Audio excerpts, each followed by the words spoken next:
The second book of Moses, called Exodus.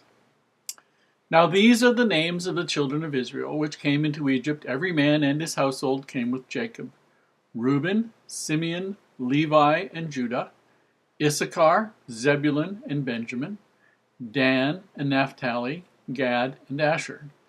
And all the souls that came out of the loins of Jacob were 70 souls, for Joseph was in Egypt already. And Joseph died, and all his brethren, and all that generation. And the children of Israel were fruitful, and increased abundantly, and multiplied, and waxed exceedingly mighty, and the land was filled with them.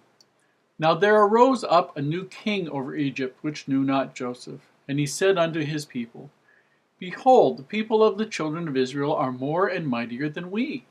Come on, let us deal wisely with them, lest they multiply. And it come to pass, that when there falleth out any war, they join also unto our enemies, and fight against us, and so get them up out of the land.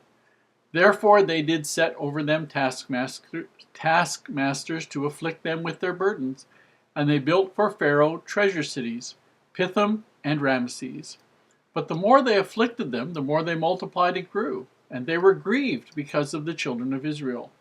And the Egyptians made the children of Israel to serve with rigor, and they made their lives bitter with hard bondage, in mortar and in brick, and in all manner of service in the field.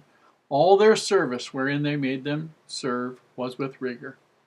And the king of Egypt spake to the Hebrew midwives, of which the name of one was Shiphrah, and the name of the other Puah. And he said, When ye do the office of a midwife to the Hebrew women, and see them upon their stools, if it be a son, then ye shall kill him, but if it be a daughter, then she shall live. But the midwives feared God, and did not as the king of Egypt commanded them, but saved the men children alive. And the king of Egypt called for the midwives, and said unto them, Why have ye done this thing, and have saved the men children alive?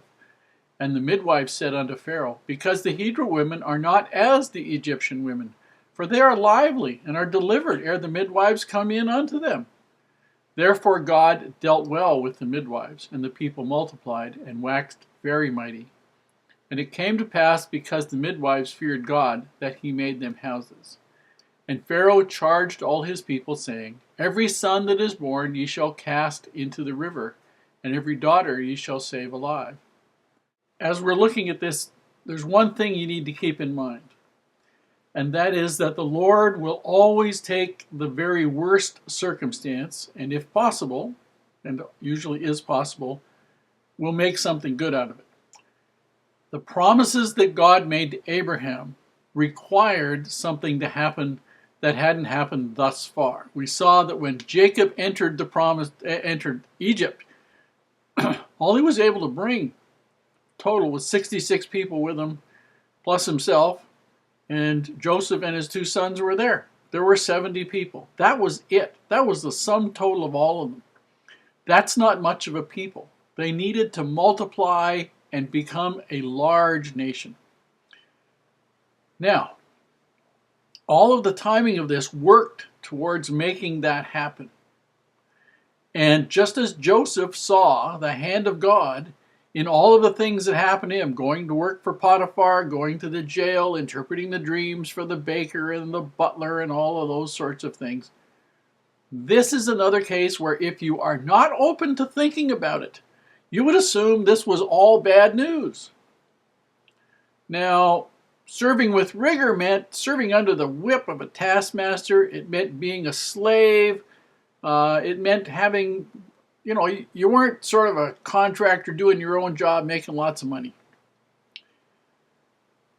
But there's something that's happening here. And there's some circumstances that are set up that are making it happen here.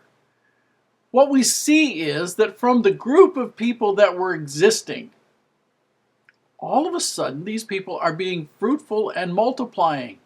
They're becoming lots of them. So many people, as a matter of fact, that the Egyptians are worrying that there's so many of these people that if there's a war, and these people are where they are, these people might unite with whoever invaded Egypt and might help them fight against the Egyptians. Interesting. Now, is there a possible benefit from these people, the Hebrews, suffering under the taskmasters of the Egyptians? Yes, there are two absolutely tremendous blessings, although to those of us who might not be looking at it through inspired eyes, they might not be too obvious. Number one, these people are coming from 12 disparate, 12 very different, very disunited, very competitive sons, in one sense of the word. They were not a unit. The only thing they had in common was that they had a father who was in common. All the rest of everything about their attitudes, their hopes and dreams, their way of acting, everything were all different. But because they were all treated alike by the Egyptians, they started to become a cohesive unit as a nation. They still had their tribal identities, they still had their group identities, but they started to become a nation. And because of the hatred of the Egyptians for the Hebrews and the hard feelings of the Hebrews against the Egyptian masters who were beating on them, using whips, forcing them to work, something else magnificent happened that did not happen at any other time in their pre-existence times. They didn't intermarry with the Egyptians. They married within their own group, which is something Heavenly Father had been trying to set up, telling people, righteous, marry in with the believers, marry in with the people who have made covenants. This is what Abraham did. This is what Isaac did. This is what Jacob did. But his sons were not all that righteous. It had to happen. If you're going to have a unit, you got to have a big unit of people to do a big work. And this is what was starting to happen here. So there was a benefit from this. It wasn't fun, but if you're a horseshoe and the blacksmith sticks you into the furnace to heat you up and then pounds the stuffing out of you to shape you into being a good horseshoe, you become useful, but the process isn't a lot of fun. And this is what was happening to the Hebrews here.